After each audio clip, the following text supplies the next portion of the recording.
दोस्तों, आप तमाम लोग जानते हैं कि निमिषा प्रिया नाम की एक लड़की है जो भारत की रहने वाली है, लेकिन पिछले लगभग 7-8 सालों से वो यमन के जेल में बंद है, कैद है।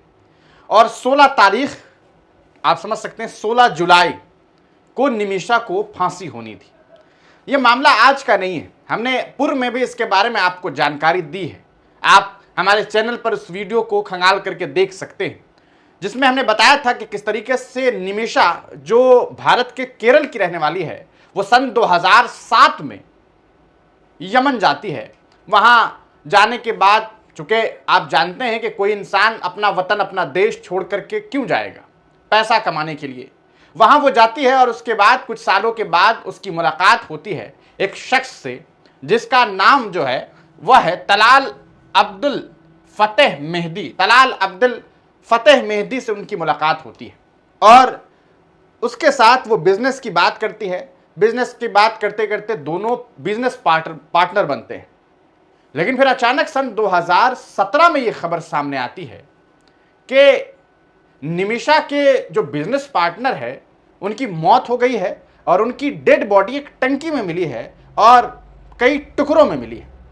यह खबर एक सनसनी की तरह फैलती है। यमन से यह खबर धीरे धीरे हिंदुस्तान की सरजमीन तक पहुंचती है और फिर इस पूरे मामले में यह बात सामने आती है कि यह कत्ल किसी और ने नहीं बल्कि निमिषा प्रिया ने किया है। अब सवाल ये उठता है कि निमिषा प्रिया ने यह कत्ल क्यों किया, कैसे किया।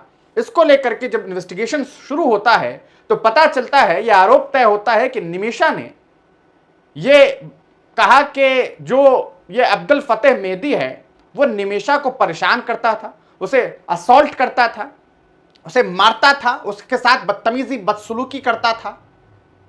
यह सब कुछ वो बर्दाश्त नहीं कर पा रही थी और इस वजह से उसने इसका पासपोर्ट भी छीन लिया था। ये वजह थी कि वो भारत भी नहीं लौट पा रही थी। तो इस वजह से उसने एक इंजेक्शन दिया बेहोश करने का, और बेहोश करने का जो इंजेक्शन दिया तो उसने सोचा कि इसको बेहोश कर देंगे और पासपोर्ट लेके हम निकल जाएंगे, लेकिन ऐसा हुआ नहीं, उसकी मौत हो गई।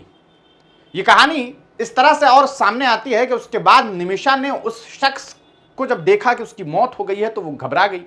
उसने सोचा अब क्या किया जाए, तो उसने उस शख्स के कई टुकड़े कर दिए और टंकी में डाल दिया।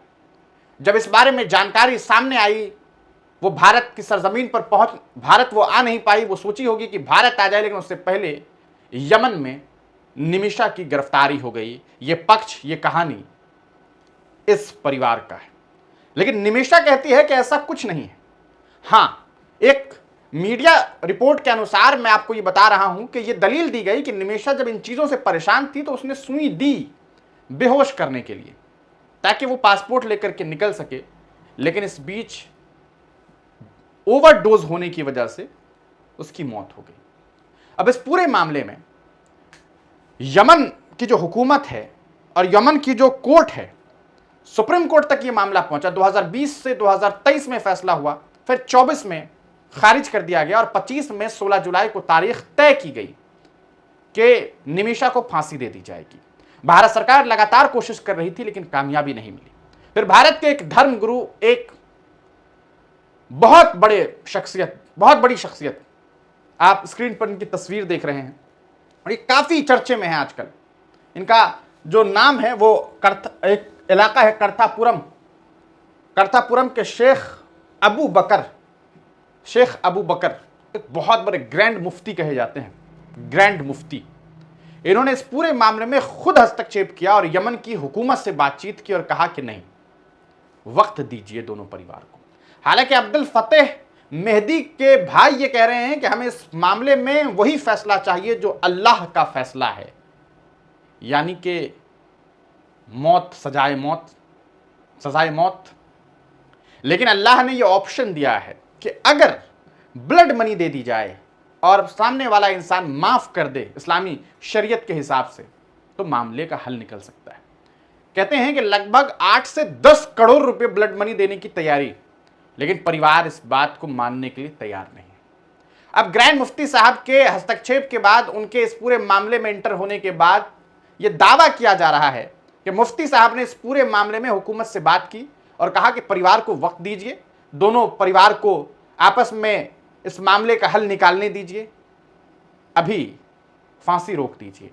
और भारत की बेटी निमिषा प्रिया की फांसी रुक गई है।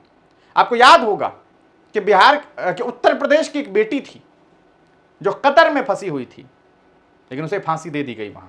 हालांकि यहां यह कहा गया था कि फांसी अभी नहीं हुई है, टल गई है, लेकिन बाद में खबर आई कि फांसी हो गई।